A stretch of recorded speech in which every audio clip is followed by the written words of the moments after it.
My name is Marie Grosjean. I'm the session chair, and we have Laura Russell, who's the session co-chair and co-moderator online. And thank you and welcome to our session that's titled Exploring and Enhancing Collection Metadata with the Global Registry of Scientific Collections, also called GRSciColl. Yes, we have to thank our diamond sponsor for the, and the Okinawa Convention Center for today's tech support. Thank you very much. So yeah, our diamond sponsors are Picture, Delta Designs, and Max. There's going to be about presentations for 10 minutes. You don't have to read all of that. That's just so I remember that it's there. But the session is recorded. We'll have 10 minutes presentations, and we also have time at the end of the session for questions and more hands-on work. So if you want to stay afterwards and try some things yourself with GRSciColl, then you're very welcome to do so. We are really a lot of us here today, and we can help you now or even later during the conference. So don't hesitate. Yeah. Thank you. And now we're going to start with Melissa's presentation, who's going to introduce us to GRSciColl. Melissa. Hi, good morning. Oh, I feel my voice is better. I'm Melissa Liu from the GBIF Asia Regional Support Team, and welcome to the GRSciColl session again. I'm the first one, and I will start from the basic introduction of GRSciColl, but unfortunately, as you can hear, my voice is a bit cracked today, so yeah, don't be shocked if I present in a weird way, okay? And okay, GRSciColl stands for the Global Registry of Scientific Collection, and it is a website and catalog contain the information about physical scientific collections and institutions. And it's also contain the collection and institution codes and identifier, which are also used to link specimen and literature-based occurrence to publish on GBIF to GRSciColl entrance. So it is also community curated, and you will know more in details in this session. Okay, the next presentation, you will know how to get involved in it. And it is also noted that GRSciColl has an API to access and edit content programmatically, and the content can be integrated in hosted portals like the Disco UK and Disco Flanders portal.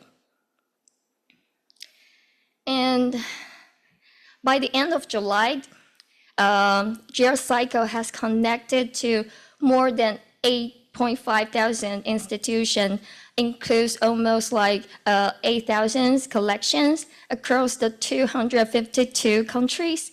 And we also have 54 mediators responsible for 114 countries. And how comes the numbers on GRSciColl?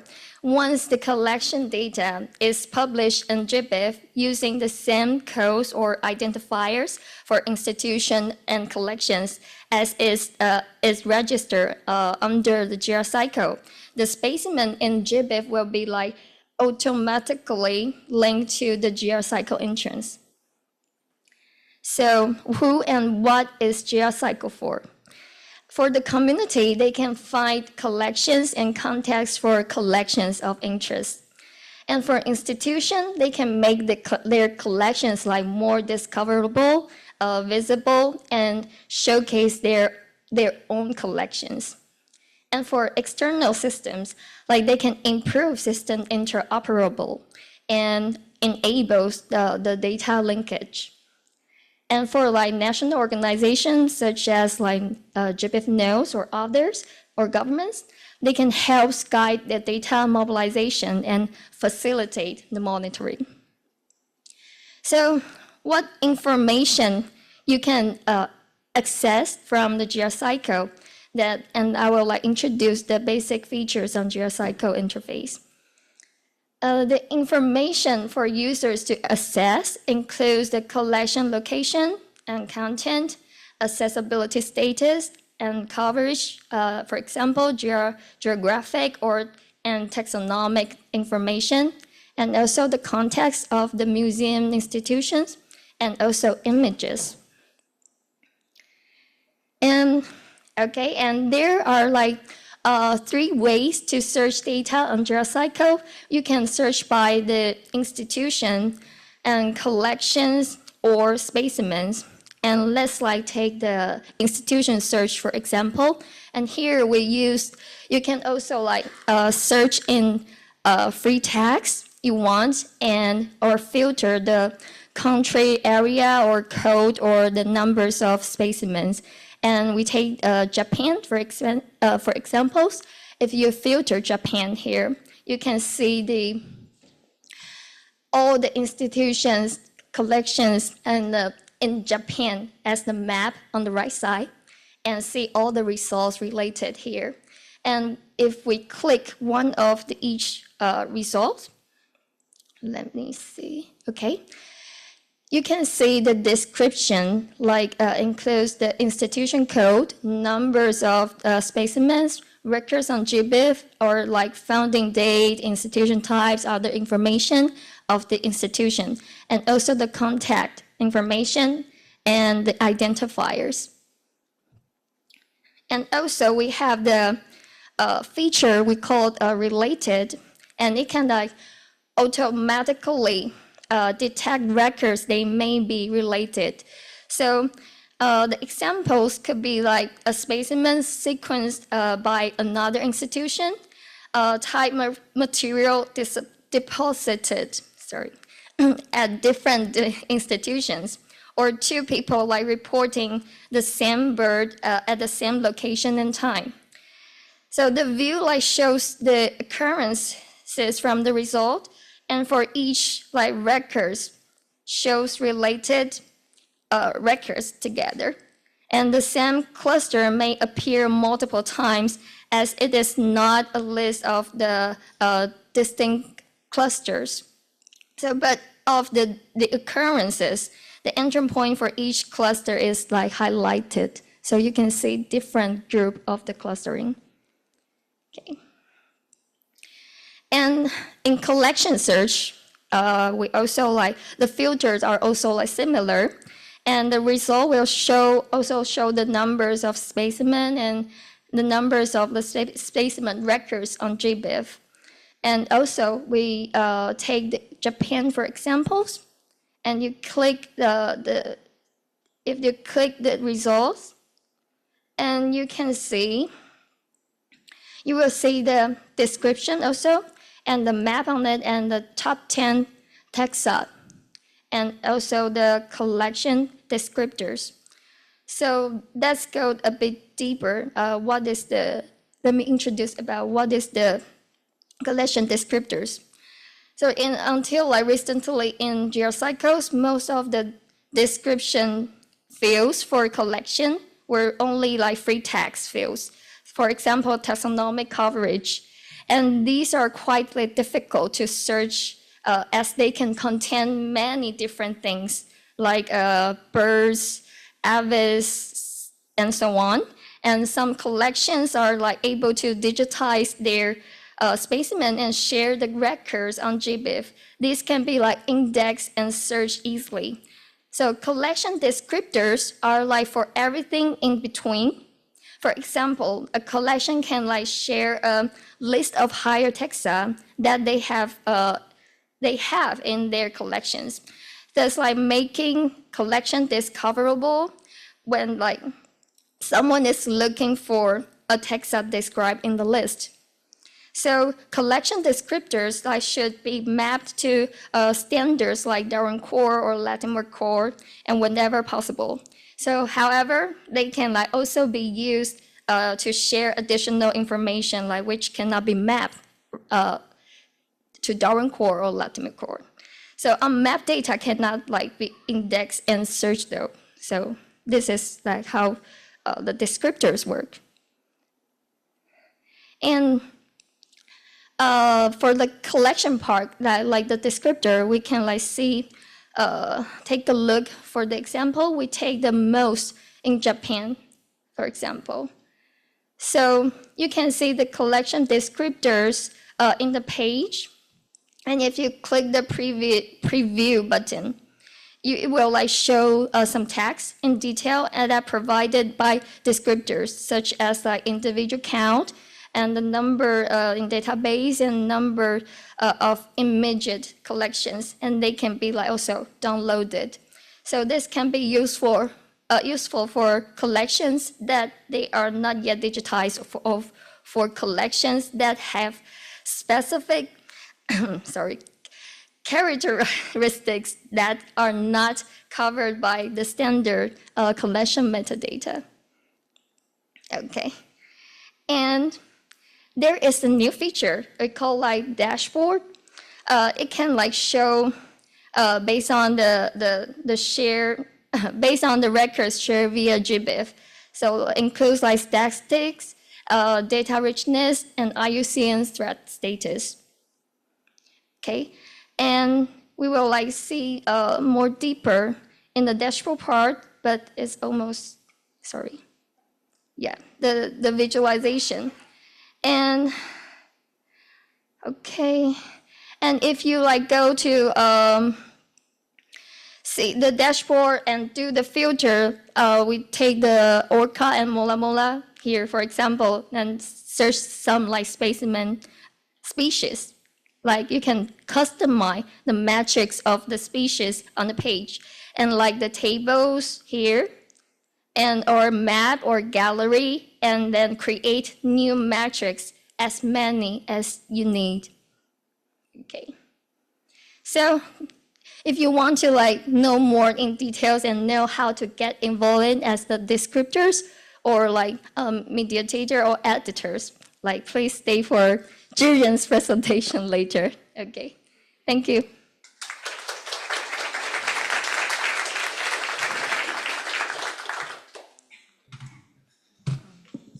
Thank you, Melissa.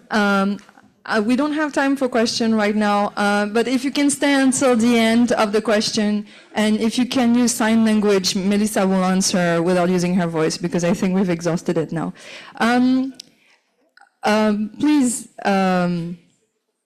yeah, there is space to sit on the floor if you want in the front. And I can see a chair that's like empty right there if someone wants, and the one here, yeah. So for the next speaker, we're gonna have Shijin. He's gonna explain to us how you can edit. Isn't it Shijin? Oh, sorry, Lily. Sorry, my bad.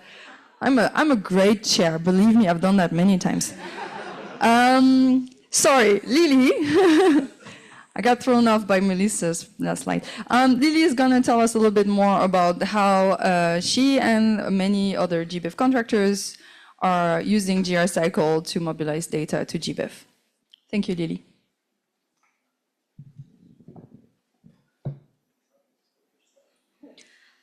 Thank you, Mary. Hello, everyone. Good morning. My name is Lily Shrestha, and I'm from Nepal.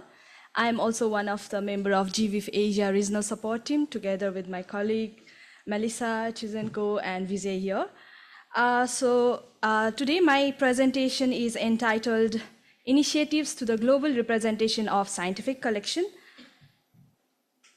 I will directly go into the presentation because you have heard about GRSciColl just now from our colleague Melissa.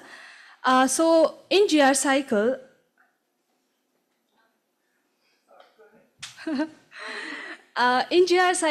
most of the institutions, more than half of it, are mostly from Europe and North America, and there is very. That was my bad. Oh, okay. Sorry. I'm making sure that. Please continue. Once again, I'm great chair. You can hire me anytime. Stress testing. So as I was saying, there is very less representation in GRSciColl from the collection institution from other parts of the world except Europe and North America. More than half of it is from that region.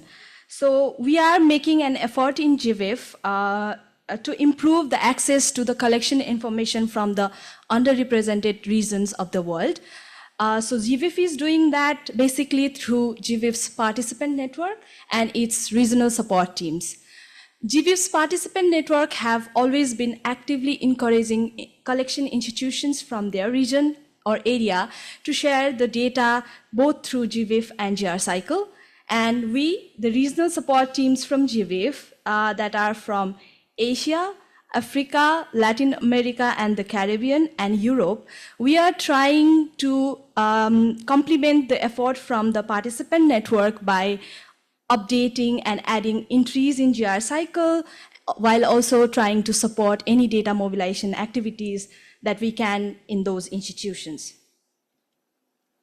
So for this work, we have a definite workflow that we follow, which starts with us trying to update the entries of institutions and their collection by verifying their information through, for example, their web pages or any other online sources that is available. The next thing that we do is check whether they have already published their data in GVIF or not.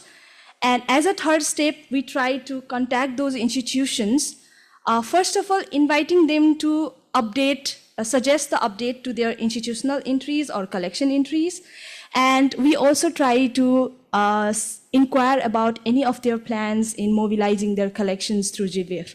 And if they are interested, we try to offer technical support with their any publishing related, GVIF publishing related activities. So to keep the track of the work that we are doing, GVIF has maintained a GitHub repository that is called Collection Mobilization. As you can see, the issues in that GitHub repository represents to corresponding institution in GRSciColl. And what we do here is, after making the changes in respective institutional or collection page, we try to provide the comments, as you can see down there, mentioning about the changes that we made in GRSciColl page. And we also try to give them labels, identifying whether they are already a GVIF publisher or not, whether they have published any data set in GVIF or not, whether they have been contacted, or whether they have agreed to mobilize their data in GVIF or not. And if they agree to mobilize the data, as in the case with this institution from Singapore, we add their data set in another GitHub repository that is called the Data Mobilization Repository, as you can see here, and we keep the track of data publishing process through that. So we basically not only update GRSciColl entries, but also encourage the institutions to mobilize their collection data through GVIF. This is the progress of all the regional support teams so far. So out of total 2,449 institutional entries, we have updated 458 institutions, and other 592 updates are in progress. We also found that some of the entries were duplicates, so we tried to merge and delete 82 of them. We have established contact with 88 of the institutions, and out of that, 19 have expressed and are in the process of mobilizing their collections. And so far, out of this work, we have successfully mobilized more than 161,000 specimens. So the next part of my presentation, I will be taking you through the cases of data mobilization from GRSciColl institutions. I'd like to start with the institution that I personally was involved with. That's called the Natural History Museum in Nepal. So I basically contacted the institution to see if they were interested to mobilize their collection, and they requested a training support to understand the process of GVIF data publishing. So I conducted an in-house training for their staffs and interns about digitization and the process of data publishing in GVIF. And they started digitizing, and they have published so far 9 data sets containing 7,294 specimens, and few other data sets are in progress. This map here in the right shows the specimen distribution. So you can see it is all from Nepal, and that are the data sets published so far from the institutions.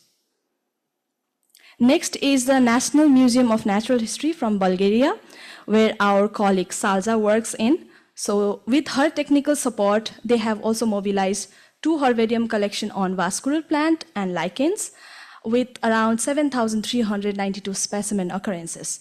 and the digitization is ongoing in the institution for 28 of the rest 30 collections. So these are the data sets that has been published. Again, the map on specimen distribution and the date of collection for those specimen. So I'm not going to describe the slide because I have limited time. And the next case is again from Bulgaria, again with the help of our colleague Salza from the regional support team in Central Asia and Europe and Central Asia. So with her technical support, this institution, Sofia University, have published their geological collection in GVIF with around 6,716 specimen occurrences. This is the specimen distribution, all from Bulgaria, and the collection date for the specimens that has been shared in GVIF.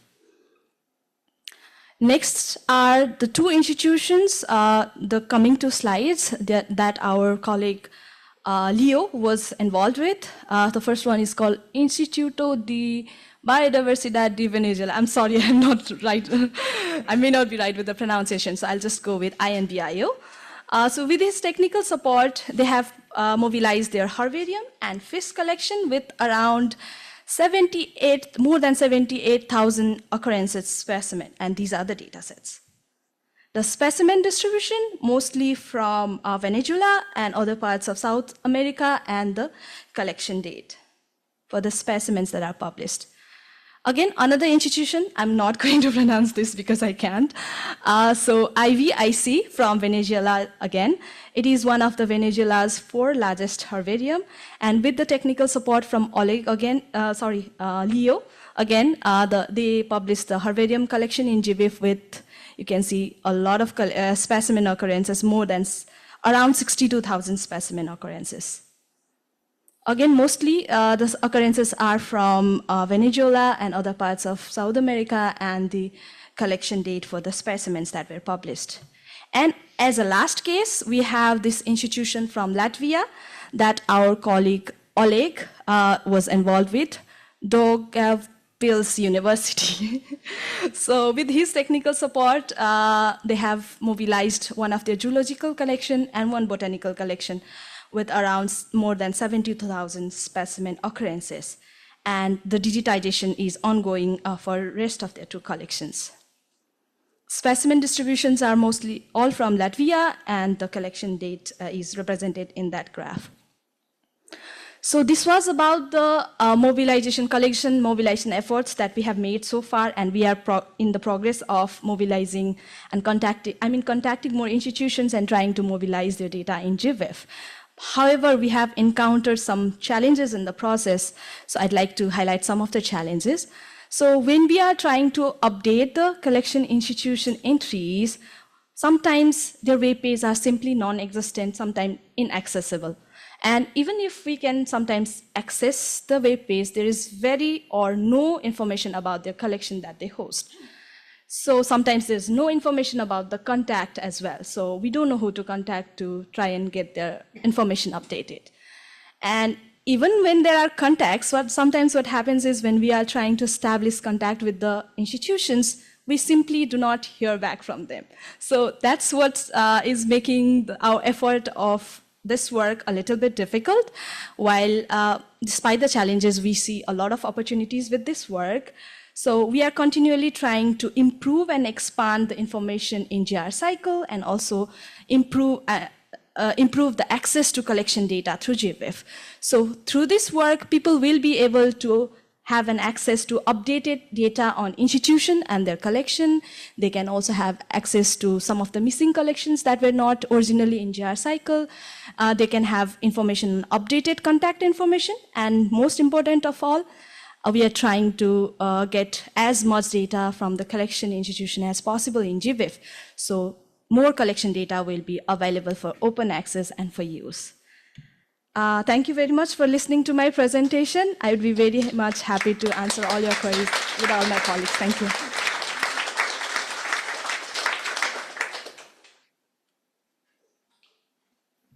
Thank you, Lily. That was great. And thank you, and all the contractors, for all the hard work you're doing. It's not easy.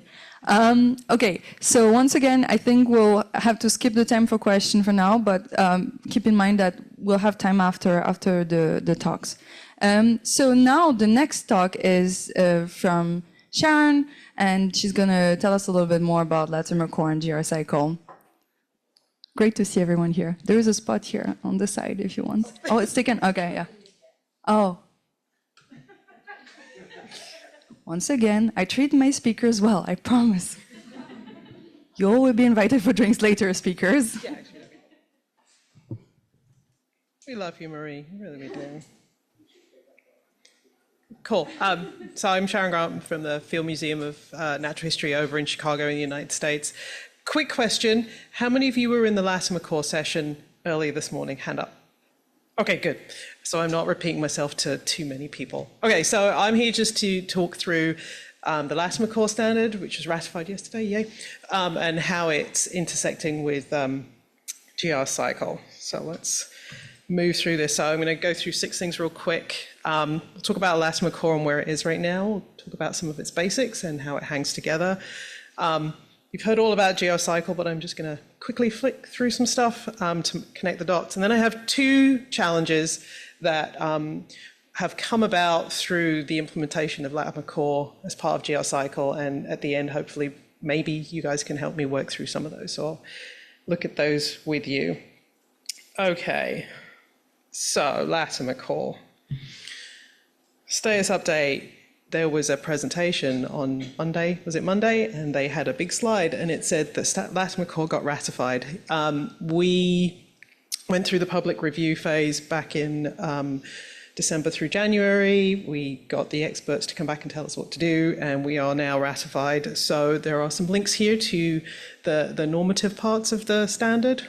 And what will happen now for that task group is we go into maintenance mode. So rather than meeting once a week, as we were through the pandemic, we'll go to monthly. So if anyone's interested and you want to jump in and ask questions, have a look at our wiki. It'll tell you when we're meeting and what we're doing next. So again, just through our documentation, we have a wiki. We use the GitHub wiki a lot. And if you're new to the standard and you just want a quick, what does it mean? What does it do? What did Sharon say? I can't remember. The wiki, go to the wiki page. If you don't use GitHub a lot, go to the wiki page. Just find the wiki in the top. And we've tried really hard to write it in Humanese. So it's English Humanese. If anyone would like to help us translate it into other languages, we would love you to do that. So unfortunately, it's in English Humanese for now. There's also the Tdwg page, and then the normative page. So if you're looking for the actual terms and the definitions, there is a page. It has a purple header, and it's the equivalent of that Darwin core page where you have the terms. Right? So that's your quick guide to the bits and pieces. So basics of Latimer Core. What is it? Well, just to give you a bit of a heads up, I know we don't name things after people anymore. So technically we named this after the coelacanth, which is a fish that was known to a lot of local people, but the scientific world had forgotten about it. And so Latimer Core is really about trying to give people an easy way to talk about their collections. Everyone in the collection knows about the collection. We want you to be able to talk about it to the broader audience without having to database every single specimen, because if we could have done that, we'd have done it by now. So that's really its overarching purpose. Who's it for? So there are 3 groups of people. And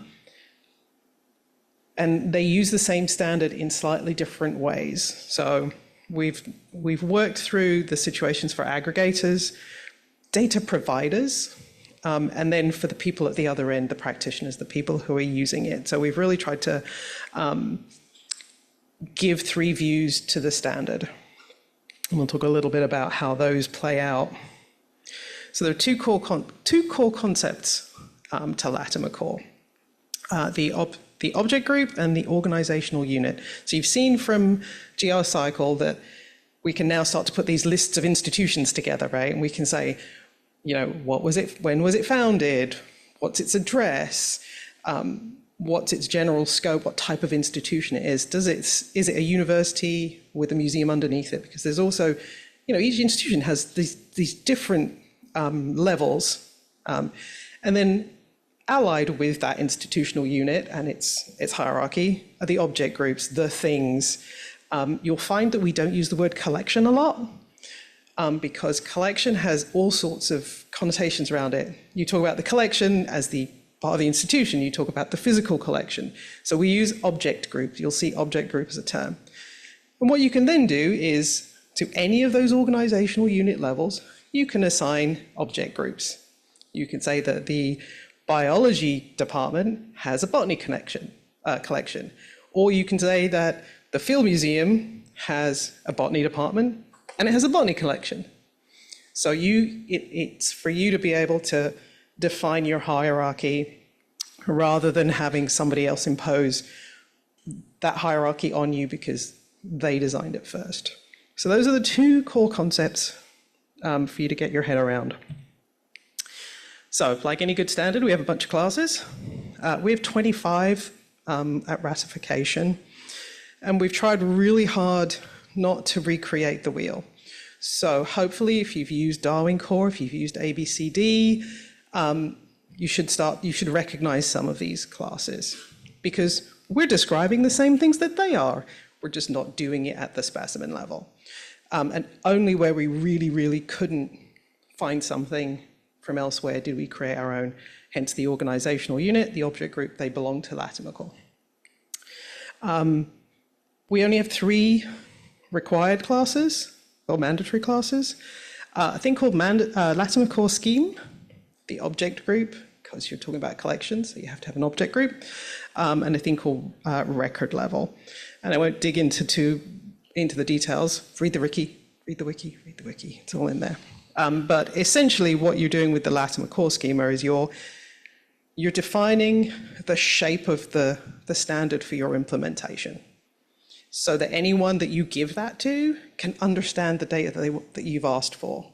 So rather than having 16 different fields that you get that request for, now you can have a standard shape. And the record level is the thing that has the licensing around. So let's talk about the what we call the scheme classes. Like I said, I just talked about the LatimaCore scheme a little bit. I'm going to focus a little bit on the scheme measurement of fact, because not only do you want to say, I am the field museum, or I am this institution, you want to say what you have. You want to talk about it and give statistics and metrics about it. So we use this thing called scheme measurement of fact.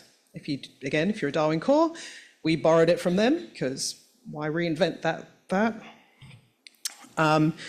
One thing we did add to it, though, is we added, let me just get this right, measurement fact text. If you know Darwin Core, you have a value. But that doesn't let you, if you then mix text values with numbers, you can't add anything up. So if you want to know how many plants we have at the Field Museum, right?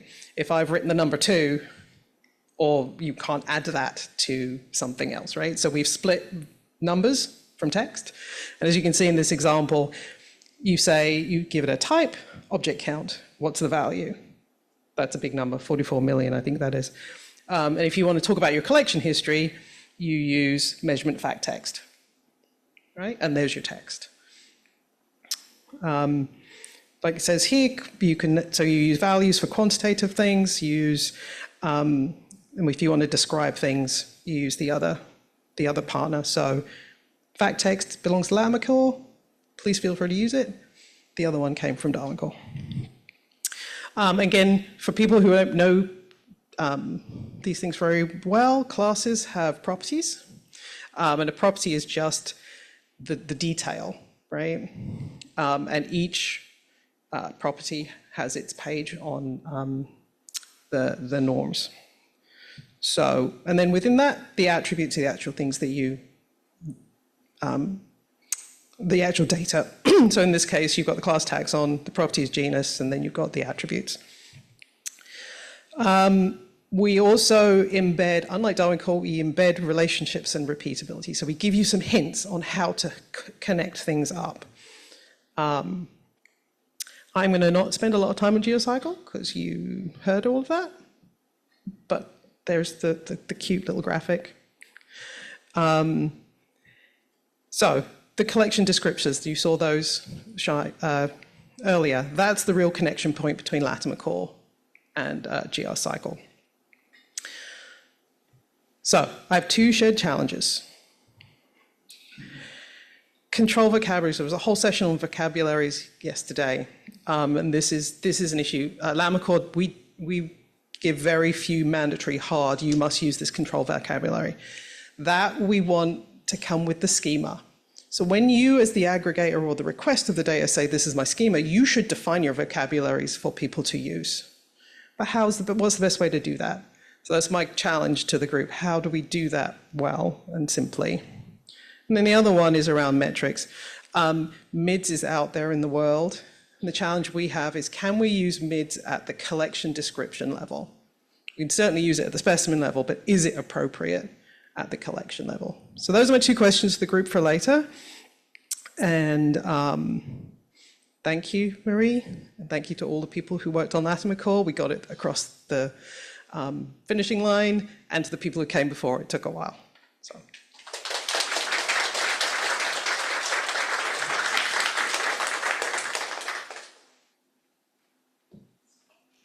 Thank you, Sharon. Yeah, lots of challenges. And actually, for those of you who are interested, please stay afterwards, because we, once again, don't really have a lot of time to discuss right now, but it would be really nice to have your input on this. All right, this time, yes. Speakers know better. We're going to listen to Shijin, and he's going to let us know a little bit about how you, or people you might know, would want to edit information in GRSciColl. Thank you. Hello, my name is Tdwg, one of the Asia Regional Support Team. My part of presentation is very practical, so I'm going to ask you to sort of take breath and slow down. And what I'm going to do is take you a visual journey on the editing interface on the GRSciColl. So you're going to need to put a little bit of attention to the website screenshot on the screen. We are inviting communities to contribute contents on the GRSciColl. As you heard from Lily earlier, that it's not always we get response, even we want to contribute to update information on the specific institutions. Therefore, it's an ask to the, all of you who are involved in this business, and but there's got to be some incentives that when you put your editing efforts in the GRSciColl, what you get is getting your institution to be visible and findable. And for people who want to find collections and find the right person to talk about specimen long, for example, and they can quickly go to the right person, because not many museums have the budget to actually maintain a well indexed Google searchable website to keep the communication channel smooth and frictionless.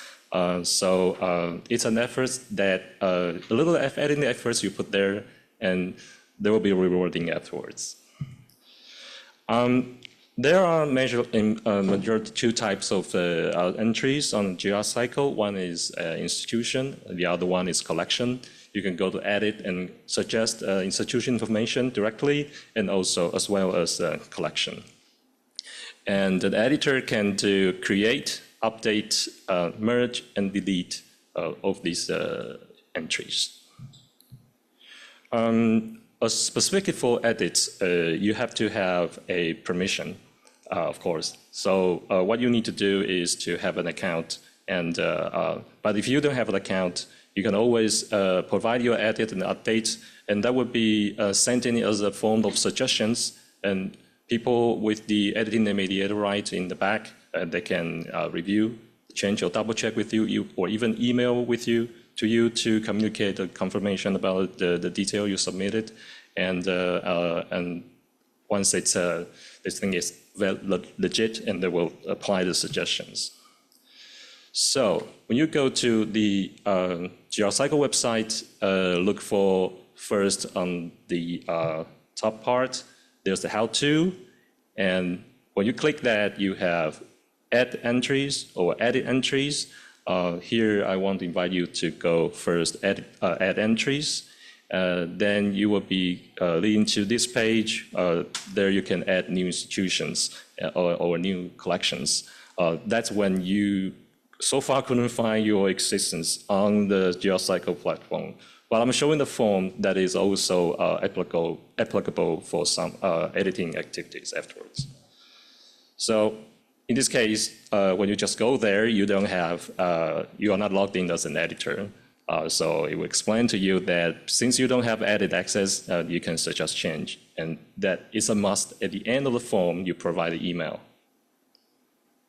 And the top part, as you can see, there are several very basic fields that you can put in. Particularly important is the code. That's usually the institution code. Usually the code that in the monograph, sort of manuscript that when a specimen cites the institution code that is used on the literature. And there are a bunch of type additional code that you can put there because among the literature maybe code changes. And when you think it is necessary to be there in order to provide people references or possible alternative codes there, you're always welcome to put extra codes there. And also indicate whether your institution, the institution is active or not active. Of course, if it's good if you have one web page, then so people can go to your website. How to become the editor? When you click that, you go to the part that gives you a detailed explanation of what you need to do to become an editor. Usually we'll consider that if the email you send is associated with the institution, and we will give you the editor right of that institution. And you need to send that email to GRSciColl, scientificcollections@gb.org. So as the form goes, this is the first part. And the second part, also you can put in email, catalog URL if you already provide the, this is for the case that you already have a website for people to browse your collections. And if you put a latitude, longitude, it will show exactly where your institution located on the map. And later part in the form, we are trying to do some address mapping. So if you put address there, and then the system in back will try to analyze the address, probably use the Google services. Yes, experimental. So, but the best way is that if you look for yourself and address the coordinates on the Google map, you put in the coordinates in the earlier part, and it will show correctly where the map is. And also, you have the opportunity to decide that on the whether you want your institution to appear on the scientific-collections.gb.org website by clicking this checkbox. It says that display on the NHC, and NHC stands for Natural History Collections portal. And if you click on this, you will be visible on these. Sometimes you want to just put some start to provide your institutional information, but if you're not sure that you're ready to expose in the wider, so that's an option you can choose. At the end, it's very important that when you suggest this institution information, you provide your some comments and your email, and we will reach out to you. Second, I want to use a example of editing collections, so you can have a look at what are the fields available on the collections form. And in this example, I first go into look for a collections in Thailand. First here, collections, and filter by Thailand. And I find this stock of insects specimens that's interesting to me. And I click that, and then I find there's some information here I want to update. So I click edit, and it will bring you again to the backend editing page. And if you don't have the right to actually edit that, again, you have this suggestion button you can click on, and you will bring on the form as if you are editing that. So we're going through that, what's available there, and this is the second part. Again, that's the relevant fields that you can quickly look on the left part. That are the things you can provide for describe the collections information. Okay, that's the example I put there, and click Save. In terms of merging, if you need to associate these collections into a institution, sorry, it's not merging, it's simply to associate a collection with an institution. What you do is in the institution column, what you can do first is to try to search the institution name where this collection is affiliated. But another more precise and secure way is to find out the UID. And the web interface will try to interpret the UID and find exactly the collection, because there are many institutions that have similar names in the string. So the automatic search probably won't very quickly get you to find the one you actually want to affiliate in with. How to find the UID? So on the specimen, on the collection page, click the link to the institution, and on the top of the URL, there's UID on the URL. So you can just copy paste the UID and you get that. Okay. Finally, I think the key part is the how to successfully link the specimen with your GRSciColl institution. GBIF tried to use the code to match the specimen that is already published on gbif.org. But here I want to invite you to take a look at the identifier here of the institution. It's very small, but it's fine. So a more secure way is that when the specimen information is published, use the institution, the identifier as the institution ID.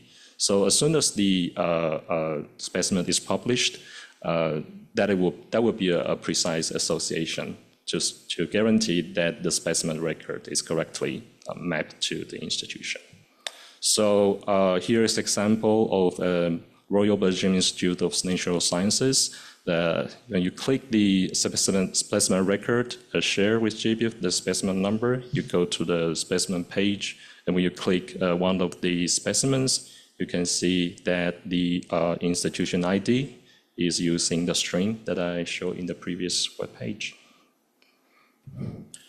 So I don't want to go to descriptors because I see Marie is a bit of, worry about the time. Descriptor provided an option for you to upload any structure information to use to describe your collections. And that's what you get when you download. It's whatever the structure format, and it doesn't really matter about the columns definitions. Of course, later there will be sort of ongoing development synergy with Latima Core, so people use that to describe your putting in the descriptor in the description. And right now, you can already see that for those who has put descriptor in, use the descriptor features, you can already see that in the GRSciColl website, and you can preview that or also download the part. So what I want to end is, because this is supposed to be connecting to hands-on exercise to use that, and we try to deal with any features or any questions you have when editing. But I guess what I want to say here is that actually the development of this system probably comes from your tax paying to your government. So make use of it, please.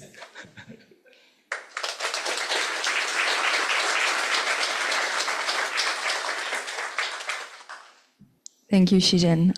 So if you're interested in trying uploading collection descriptors in GRSciColl, Shijin is here to help you. I can also help. But it's like mentioned multiple times, it's a pretty new feature. So yeah, we don't have extensive tutorials yet, but we're here, we're on site. We can do this. We can buy you coffee and help you through this. Well, I can buy you coffee. I cannot promise for the others, but. Yes, exactly. Laura is reminding me that GBIF folks, we have a session of help desk in the place where the booths are. You can come to us during the last time slot of the day, every day. We still have 2 days left. And you can show up and ask questions, and we can help you with not just GRSciColl, but any GBIF related questions. I'm just thinking any GBIF technically questions. Okay, so thank you very much, Shijin. Once again, we'll have time a little bit for discussions and questions afterwards. And now we're going to hear from Dan, who has himself tried what Shijin just taught us how to do. And it turns out it's not that simple sometimes. That's right, I'm going to need your help. So as a recent hire at MFN, I'll explain it.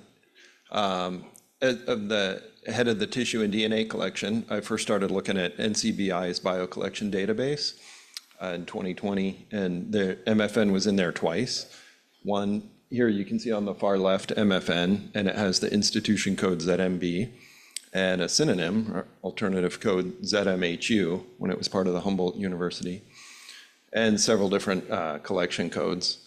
And it was also in there as MFN in the middle of the slide there, mostly for some mammal sequences. Now this is for institutions, the NCBI biocollections is institutions that have specimens that have sequence data in GenBank. And this is only genetic material. So I curated this, and now it's all only in there once, but it has the institution code ZMB and 2 synonyms, MFN and ZMHU. So pretty simple. But again, this is only genetic data, and I presented this at the Spnhc and Tdwg meetings in 22 and thought, shouldn't there be a global registry? And thanks, Marie, you pointed out there is, yes, GRSciColl. So great for that. And we all know about this. So I started digging around in there, and not so simple. On the far left are search terms. I put in GBIF, and in the second column over are the different collection institution codes. Now this is mostly institution codes I'm talking about.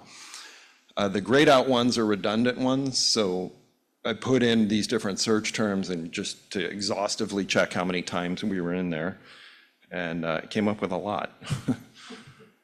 And so going at it a different way, I went to GRSciColl directly and put in Germany and then Berlin geographically, and found about 18 museums. And there are a lot of museums in Berlin, but not that many natural history museums. So only about 2 or 3 actually. So 11 of these likely represent MFN. So a little history about the museum. It's pretty complicated and very old. And so it started out as the merger of 3 different museums, anatomical and zootomical. So this information I got from the wiki site and from the institution's homepage, but zoological museum and mineralogy. And each one of these is often considered different institutes. And these were all merged as the museum first officially formed as the Berlin University in 1810. And then on even then it had a few different names: Naturkunde Museum, Museum für Naturkunde, and Museum für Naturkunde Berlin. And then in 1949, it became part of the Humboldt University of Berlin, and that's where you see the ZMHB, HUM codes. And then in 2009, part of the Leibniz Association, and to present, it's called officially the Museum für Naturkunde Berlin, the Leibniz Institute for Evolution and Biodiversity Science, which I will just refer to as MFN for now. And it still has these 3 different institutes or museums: zoology, paleontology, and mineralogy. I'll just talk about the first 2 today because those are mostly relevant for this topic. So looking back at those unique codes that were retrieved from GRSciColl, there's about 20, but I could quickly eliminate a few of those that were in other cities around Germany. But 10 of these likely represent MFN for my initial inquiry. So I had some work cut out for me, still do. And so I'm not going to go through all these, just a few examples, obviously, because time. The first one, the MFN, the Museum für Naturkunde, the institution code MFN has about 771,000 specimens right now. This is also only specimen data, not observations and other types of entries in GBIF. About 627,000 of those are fossil specimens, about 138 material citations. I'll talk about those two in a minute. But as far as preserved specimens, there's about 143,000. And they have the collection codes, they have these collection codes you see on the bottom, and two of those that are in orange should actually be institution codes, not collection codes, MFN and ZMB. And those are the number of specimens that are currently in GBIF with those. The other ones, for the most part, are correct. Heteroptera, typically they use Diptera, they use the order as the collection code for the various collections. And so some you can see Diptera, 1,200 of those have ZMHU in the catalog number. So yeah, that's going to be complicated. ZMB, they're about 244, and I downloaded all of the data and then looked on the column of order, the taxonomic column, and found these. Most of these are bird orders and should all have the collection code AVs. Coleoptera, that could be the collection code, so that could be easily changed. Let's see, the fossil specimens, again, there's a total of 771,000 specimens, 627,000 are fossil. Now, 500,000 of those are from this Neptune database.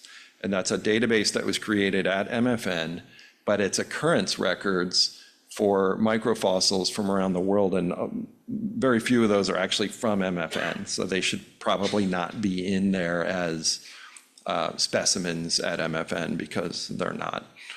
About 127,000 of those fossils are not the Neptune database.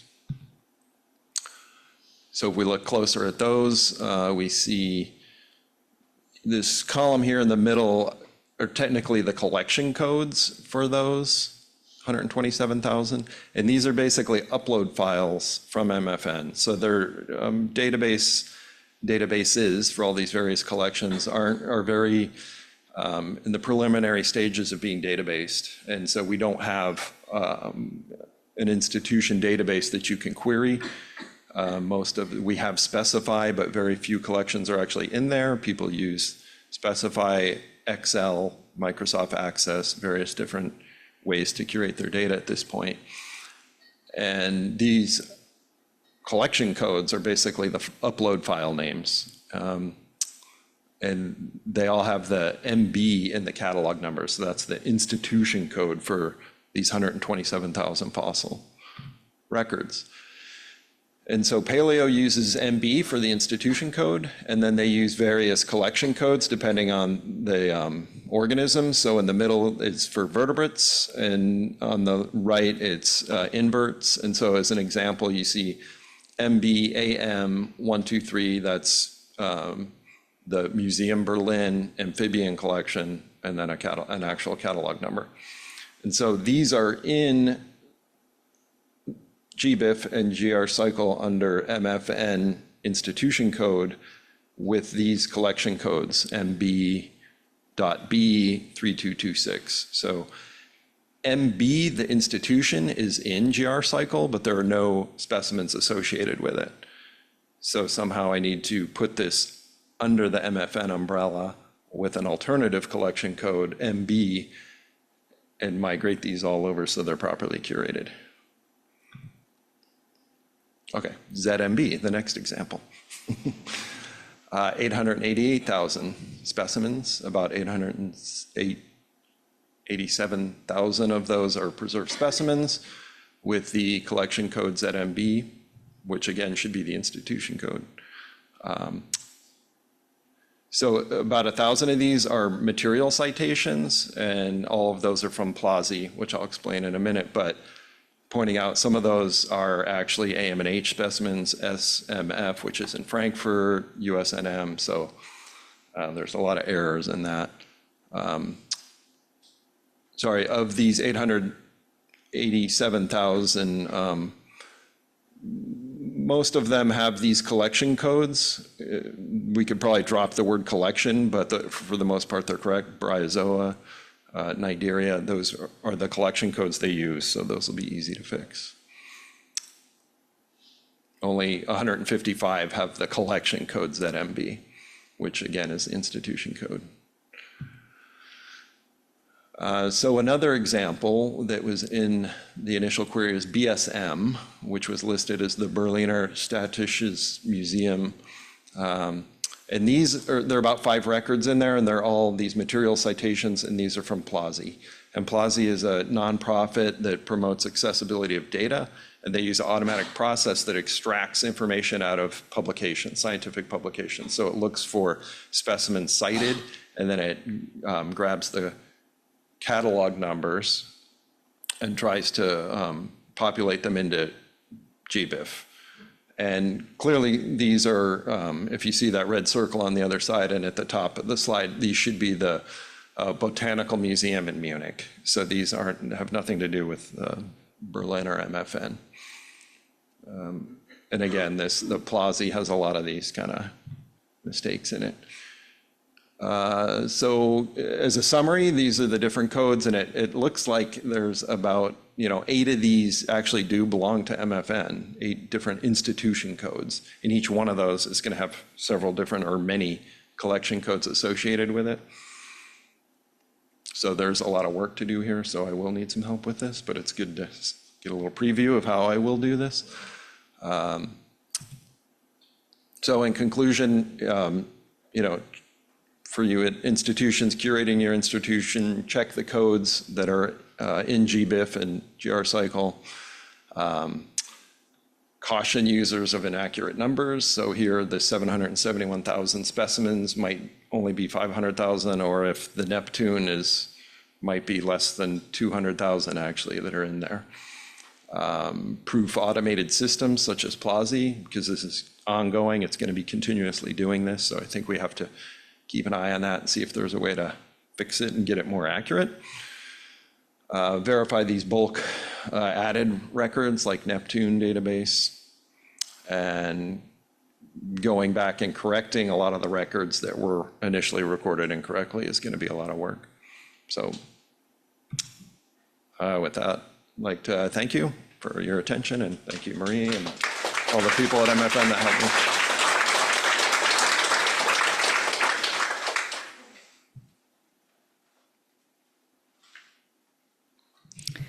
Thank you, Dan. I hope everyone is scared enough now. No, thank you very much. So as you can see, sometimes what we present as straightforward is not as straightforward, especially if you have a very old, very big institution under your belt.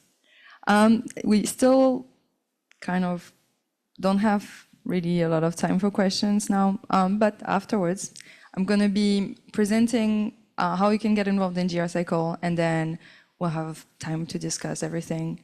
If you have questions, if you need coffee, if you're regretting life choices right now. All right, I'll start with my presentation. So I just want to invite you to contribute to the development of GRSciColl, of the Global Registry of Scientific Collections, and I'll tell you how you can do it. And on this slide, I made this little hermit crab thing because I like hermit crabs, and somehow I feel like it fits GRSciColl. So, all right. So what makes the Global Registry of Scientific Collections? What makes GRSciColl? It's content and the user interface. And so I like the hermit crab because it kind of has content. It's GRSciColl. It's like what you see in it, the data. And that's what came to GBIF. And then we have the user interface, which is the shell, which, you know, can change, and you can grow mold and anemones on it. And also you can change shells every now and then, like when GRSciColl came to GBIF from the Smithsonian. And then we also have standards and vocabularies that help us make the interface, the in-between, the getting in the shell. It helps a lot to standardize things and make sure it fits and becomes accessible. So how can you contribute to the content? Well, obviously, we already saw Shijen's presentation that tells us how you can actually directly edit the content by making a suggestion. You can also become an editor or a mediator. If you have questions about that, I can explain a little bit more about the difference. But basically, it's someone who's responsible for either an institution or a country. Some of you are responsible for countries here.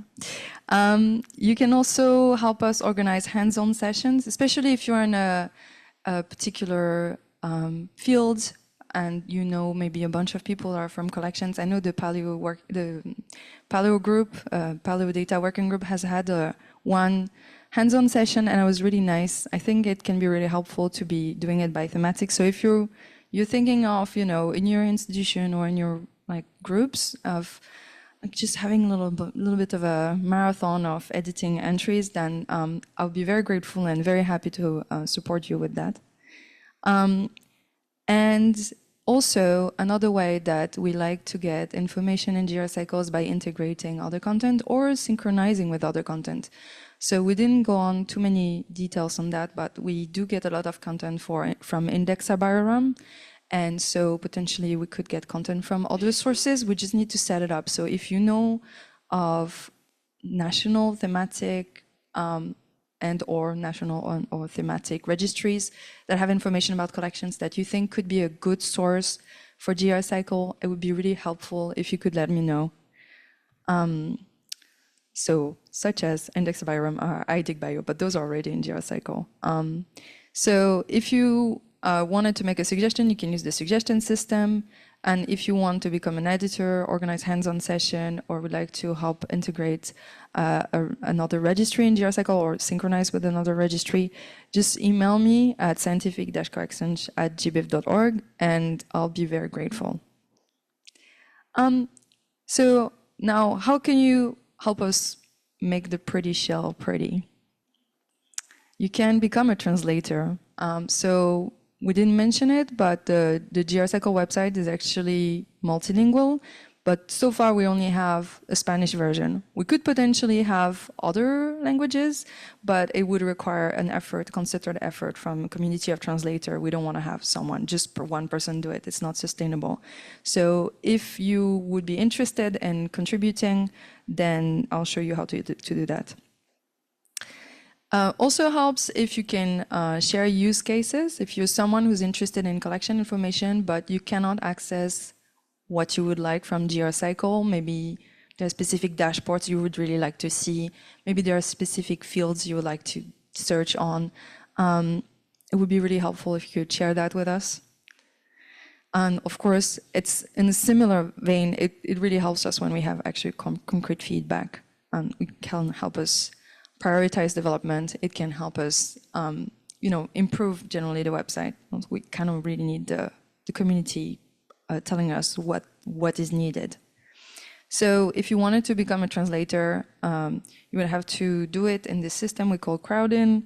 I can send you the link, or I can show you. I mean, on the website, on the GRSciColl website, there's a link to how to become a translator.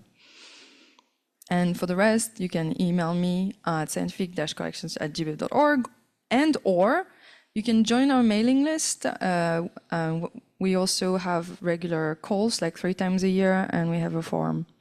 And all of this can be found in this page on the GRSciColl website. It's called Get Involved, how to get involved. Yeah, all right. You can also contribute to improving the vocabularies we use for searching on some GRSciColl terms. And you can also contribute to the LATIMO core standard by looking at Sharon's presentation and looking at all the links that she mentioned.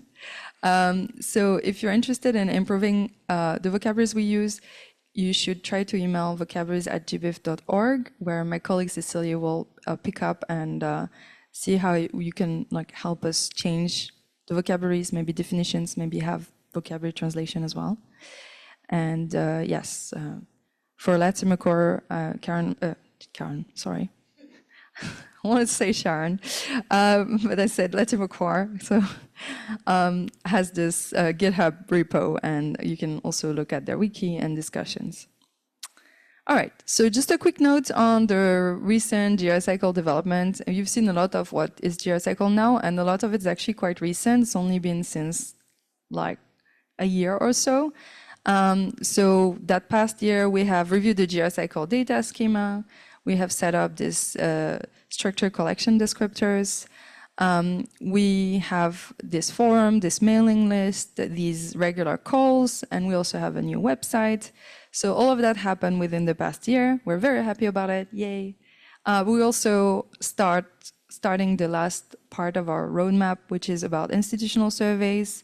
And I'll explain a bit what it is in case you're interested in giving me your input. I think it would be quite helpful if there were a couple of people interested in telling me what they think would be best, because we're really scoping this at the moment. So yes.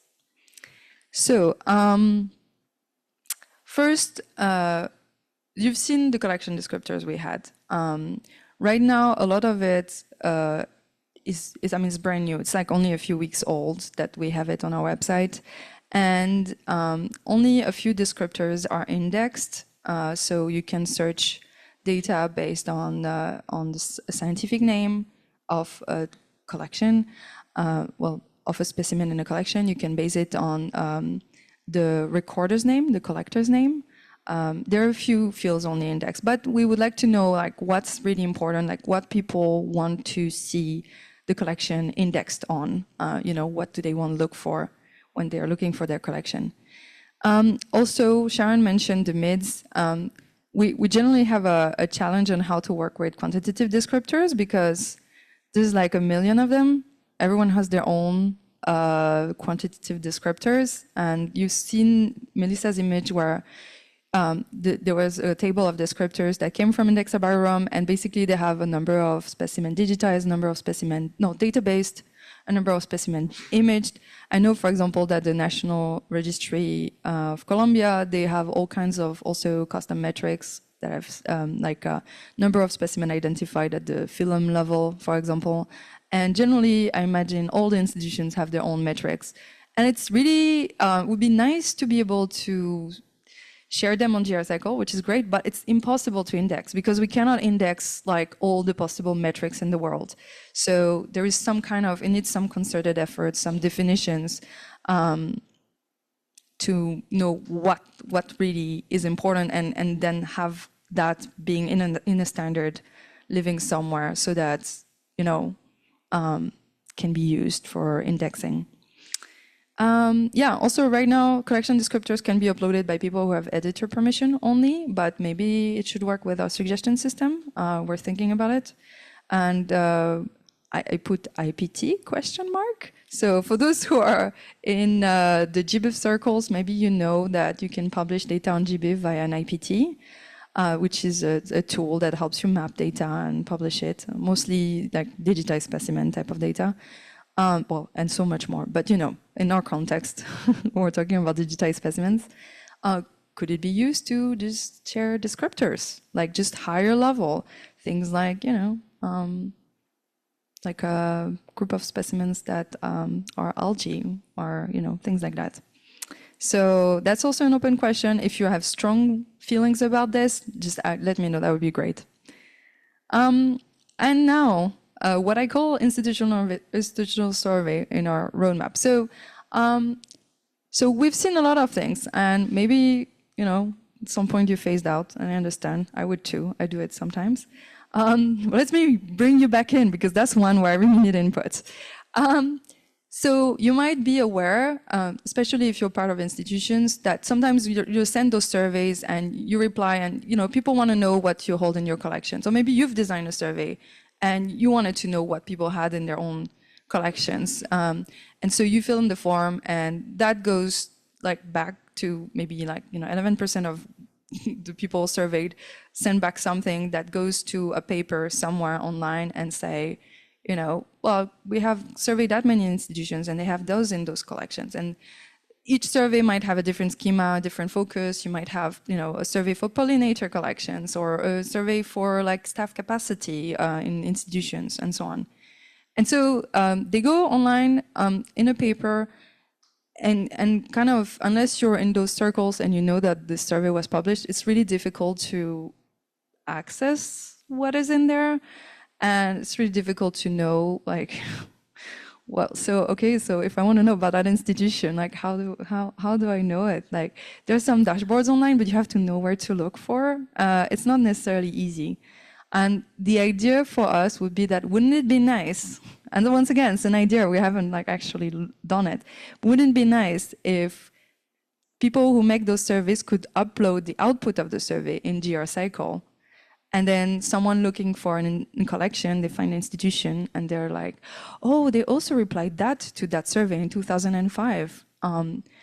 And thinking about it, if you know the survey is formatted, the output of the survey is formatted with some standard like Latimer Core, it might even be something interpretable that could be displayed. And I'm not saying GRSciColl should be a place to make surveys. I'm saying it would be good to store surveys, results, not survey.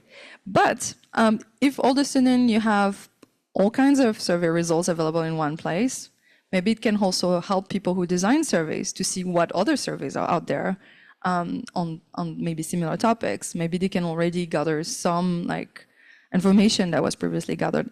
It could be a place. It could be a place. That's the idea. And so for us to implement this, it would really help us to have more example of surveys of institutions that were done. And that would be nice to put in GRSciColl. I mean, I know like of 2. I know there are many more out there. And so if yourself have been part of surveys or if you've run surveys, it would be really helpful to have them. And another question that was raised at some point by people I was talking to was like, well, why stop there? Why not make GRSciColl a place to like collect survey inputs? And why indeed? If the community would really want that, it would be nice to know. I mean, it could also just be like, yeah, so it's an open question. Another thing is when you have those survey results, maybe a lot of them can be translated as descriptors that can be indexed. And so how can we do that? Is this something we want to spend effort on? Because it probably would be quite extensive effort spent there, but maybe it's worth it.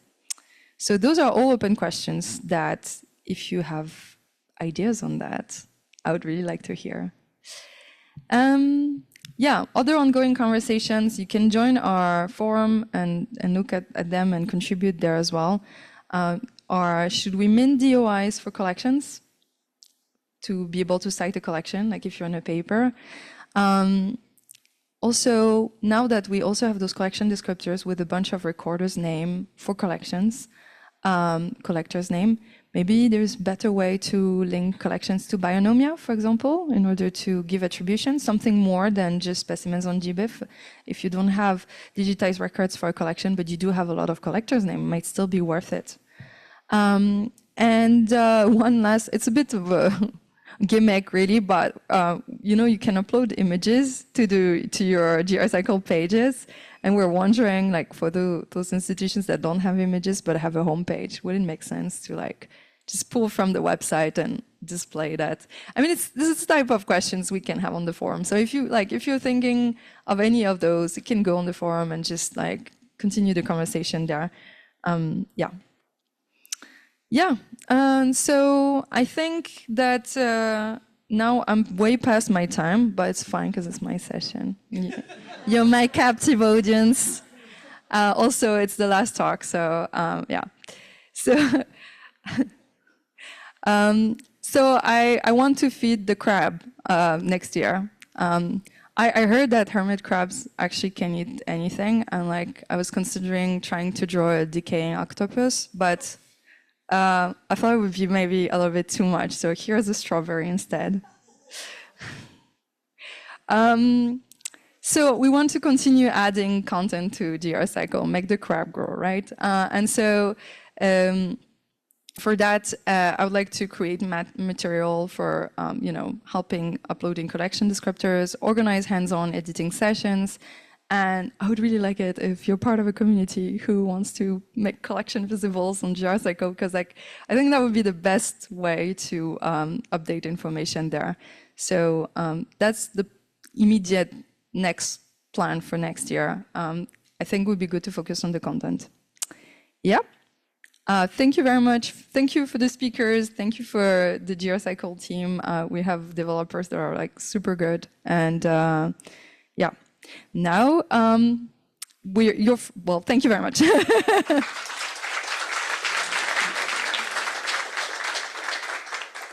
So for those who are tired, I won't hold it against you if you want to leave now. But for those who are motivated to have questions, we can have the questions from you. You can also help me answer the questions I just asked. And we can have a little bit of a discussion. If you prefer like opening your laptop and calling on one of our experts here to help you edit GRSciColl content, you're very welcome to go ahead and do so. So yeah. Yes. Okay. Can we have online people being displayed? The Zoom on the Zoom on the screen? Okay. You can read the question maybe. They wanted to talk. Oh, can we, the Zoom people, can we display it on the screen?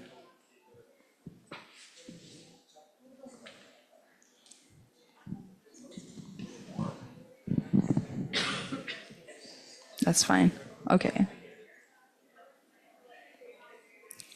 Okay, we'll read the questions then.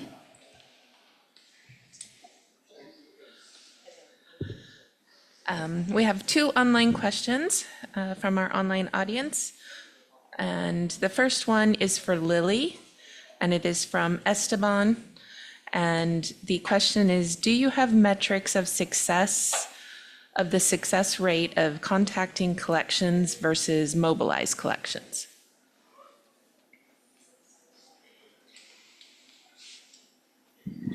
Thank you for the question. I think I had that displayed in the progress slide. So there were like 19 institutions interested so far. So we are in the process of doing that, but so far 19 institutions were interested in mobilizing their collection, and it was 6 of them that's mobilized 161,000 specimens in GWIF so far. So I don't exactly remember, but we have that metrics and we can provide you later on if you are interested. Thank you. I have a follow-up question related to that. For the examples that were on the screen, were there any metrics as to how much had already been mobilized for that country before these examples were done? Actually, these are from all of our team, and I haven't been able to get in that detailed conversation with them. So I think there must be some, because Salza was already working with the institution, Natural History Museum of Bulgaria, yeah. So there must be some specimens that were already mobilized. We might have some, but I am not aware of that. So I think we can look into that too. Thank you.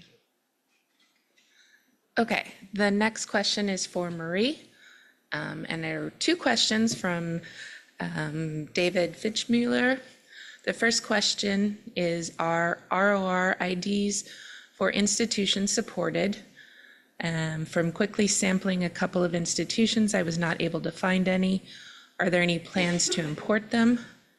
Connecting institutions with their ROR and Wikidata IDs, I have seen it very rarely, would really help matching with external data sources. And then the second question is also, is it possible to download the data as a dump?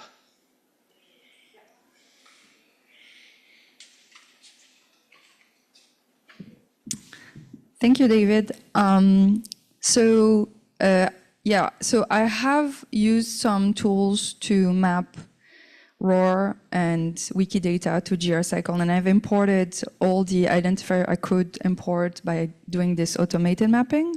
So there is a bunch of raw identifiers and Wikidata identifiers. It's still a small percentage of institution entries with those, but they're the ones that could be mapped automatically. And also, institutions, collections are very welcome to add those identifiers themselves to the entries. So anything that's not automated, that wasn't done automatically at that point in time, they can still be added manually. But it's still a relatively small percentage, and it's because it might be sometimes difficult to identify, I think, the names when you have them in different languages and so on. So it's difficult to automate. But yeah, so that was my attempt. And if anyone has a good idea on how to do it, otherwise I'm happy to also use that and import more identifiers. And the other question is, yes, you can totally get a dump of a GRSciColl search result. So it could be everything or just a part of it. If you go to the GRSciColl website, whether it's an institution search or a collection search, at the very top of the table, you have a button that says download as TSV. Just between the search filters and the table, you have like a little line. It's a clickable link. And whatever you search, you can download and have a TSV file out of it. There's also an API call if you prefer. But then it gives you a whole table with your result. It might be sometimes easier when you want to check a really big selection.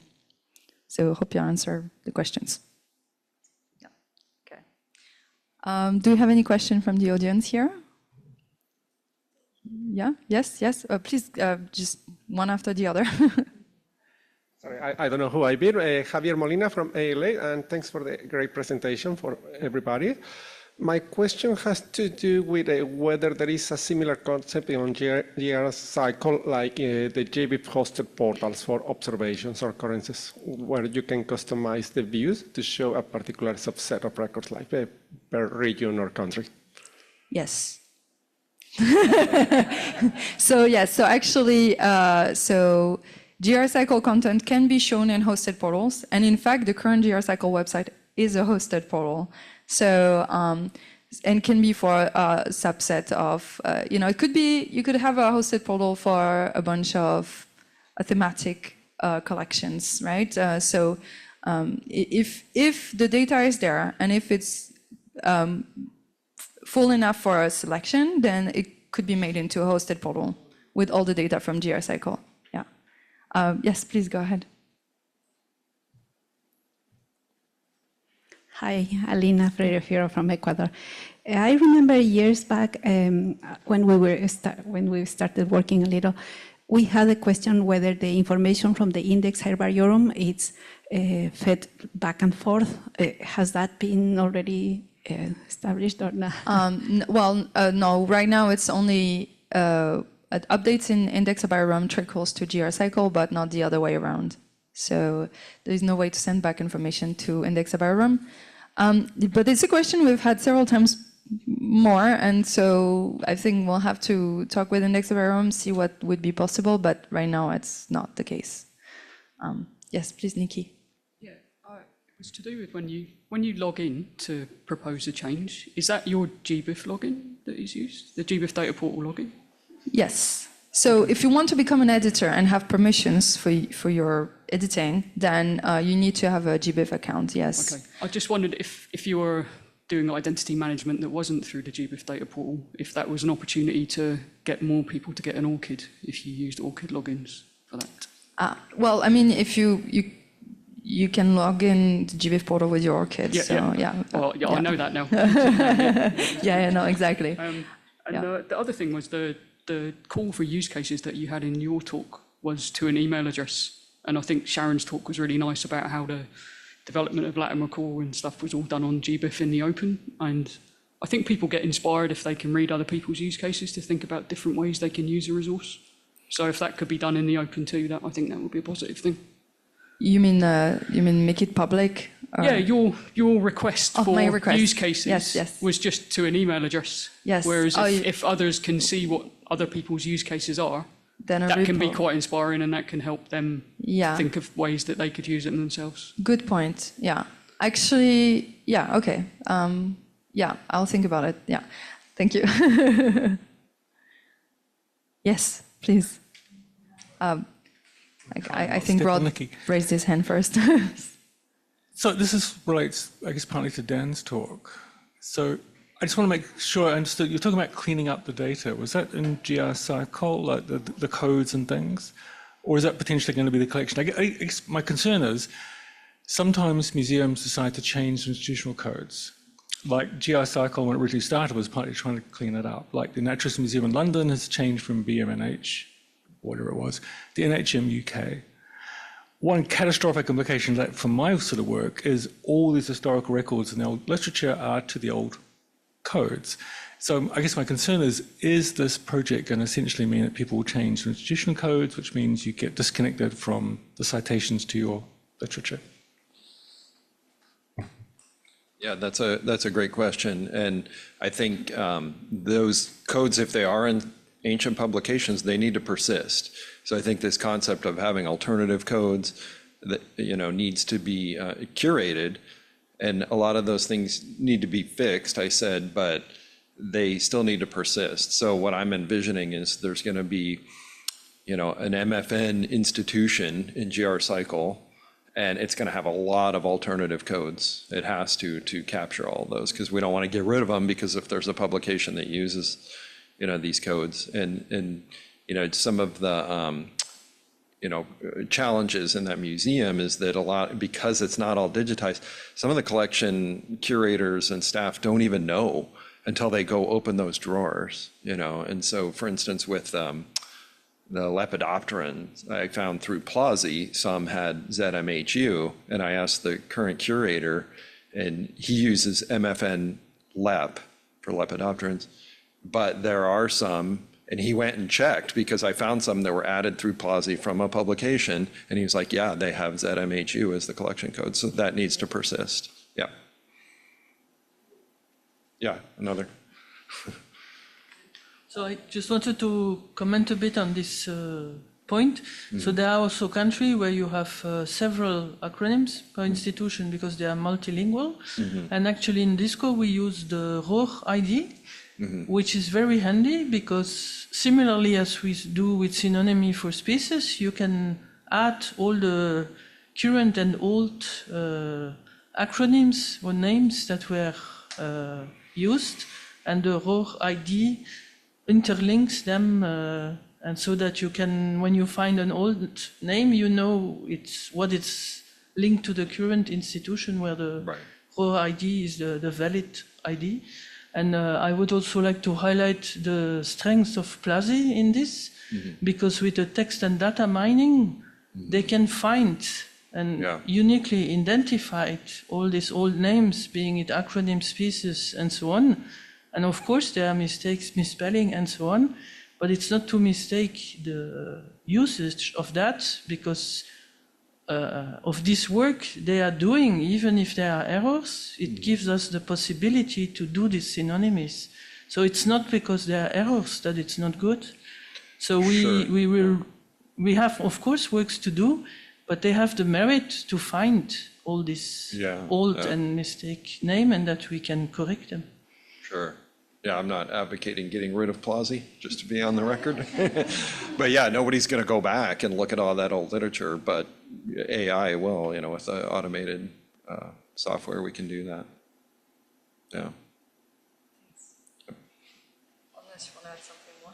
No, I was just going to say one to the previous question, just thinking about this, and I always think about genetic information, and a lot of people, I know, put things in GenBank and they have a catalog number that's a collector number, but then that collector number is in the publication. And so I've always, myself, have come across, I've done this myself because the specimens weren't yet cataloged. And GenBank has other fields. They have an isolate field. And so what I've done later is gone back and changed the records, people don't also realize they can do this, and they say, oh, it's in GenBank, it's already done. Well, you can change it, but just be careful. And so I would put in the correct voucher number for the institution, and then move the collector number that's in the publication to the isolate field, so it's still in there in the record, so it's still tied to that publication. I've done this with a few of my own, and you can only change your own, so you have to be one of the original submitters to change it, is the only. Yeah. Yeah. Yes, we have first, yes. Yeah, he was trying like 2 people ago. So, yeah. Well, I'm not familiar with the GRSciColl, but I have 2 questions. One is a simple one, and librarian people have a standard system of called ISIL, ISIL, international standard for, I'm not sure, but that is a code for a library, as it's called. But they expanded to the museums sometimes. In the case of Japan, well, the National Diet Library people wants to put the number to any museums, so that, well, do you have such kind of interoperability with the ISIL people or with GRSciColl? No? No. We don't have anything directly with ISO, but it's maybe something to explore, actually. I haven't looked into it. Maybe that's a very good idea. I wasn't aware that they were actually working with museum data as well. So, yeah. Well, why I am talking about that sometimes, well, such as European or Japan search, such kind of any kind of cultural resource system, they want to be based on the ISO, or so sometimes such kind of well, Japanese GBIF is connected with our Japan search, so that such kind of interoperability would be needed in the future, I suppose. But maybe in the microphone, yeah. Okay. Thank you very much. So, because Tdwg is about standards, I mean, the executive, of course, we are in contact with ISO, and we were very much in contact for everything that is DNA ISO standards. The problem is that ISO standards are, one, not open for many. They cost a lot. You have to pay national registration. You have to pay extra to be in all the committees. So it's not possible for Tdwg to collaborate directly, but we have exchanges about the content and the data. And our colleagues from ISO, they made another site that is not ISO accredited, but where you can still have access to the information. But for our community to remain true to openness and fairness, ISO is difficult. And we do it only when we need an accreditation by the EU Commission, because they force us to do ISO. But for the rest, we prefer to remain open and that people don't have to pay to use the standards. Okay, thanks. You had a follow-up question?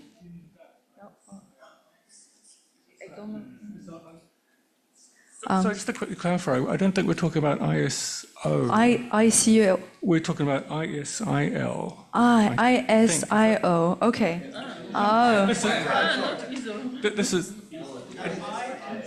It's a Japanese system, and again, this is I only discovered that through Wikidata, which I would argue, and Siobhan's probably desperate to argue, solves all these problems using link to it. So you could link to the Japanese. I'm just looking at Japanese. Yes, okay. I need to come afterwards and grab the URL. There's so many acronyms flying around. Okay, thank you. Sorry. I don't know that. Thank you. I want to ask another question. I think there is a possibility to utilize GRSciColl catalog series. Well, there's a lot of undescribed collections in the small museum especially, and there is no database well, but they should appear what kind of collection they have, so that at least you mentioned that at least you need one record for to make a catalog data. Yeah. So that is well, unless they do the one data to GBIF, you cannot make a catalog data. No, you can. GRSciColl, you don't need to publish digitized specimens in order to be on GRSciColl. You can even have personal collections in GRSciColl. If you have your own personal collection that you would like to make discoverable to the world and say, I have a collection of, Coleoptera. It's a small collection, but it's from Coleopteras of Japan or something. You can register it yourself, and people can find it that are interested in the content you have. And it doesn't have to be on GBIF ever. It can be, and doesn't have to be digitized. And that's kind of one of the points of GRSciColl, because not everyone can digitize everything. I see. So it's fine to just let us know it exists already. It's better than not knowing it exists. Yeah. So if you actually know of small collections that are invisible currently, we can spend some time adding them, making sure that they become more visible. And it doesn't have to take that long. I mean, Dan's case is like really big institution, right? It can be much faster to do sometimes. Thank you. So yeah. Please, maybe we can give you the microphone otherwise. No. Yeah, sorry, I was just following up a bit on Rod's questions. Elspeth Haston from the Royal Botanic Garden, Edinburgh. I was just thinking the relationship between Latimer Core and GRSciColl, and the idea of being able to implement Latimer Core fully in GRSciColl could allow us to retain that connection between some of the historical collections and the current collection that is held within. So, for example, we've got a lot of specimens from the Glasgow Herbarium, but we could actually make that connection between the individual specimens and the original herbarium collection that it was in, although it's now housed within the Edinburgh Herbarium. Is that something that will be functional?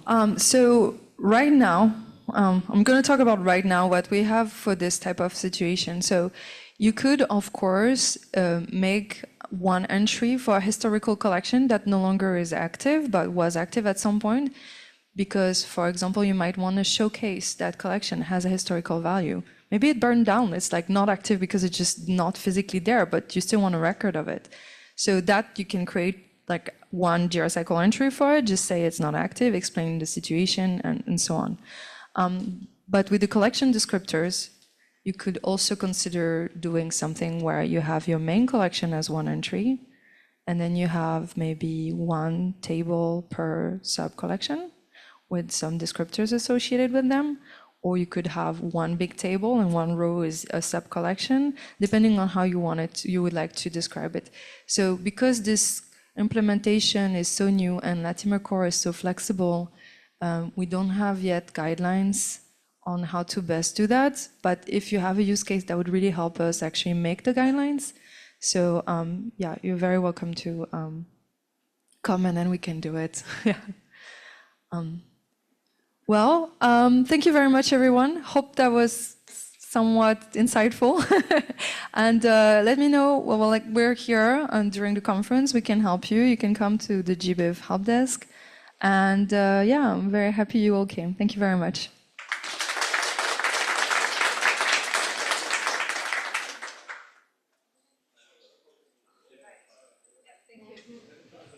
If you have further questions, now it's a bit bad. There's also Oxford Abstract Virtual if you want to continue the conversation.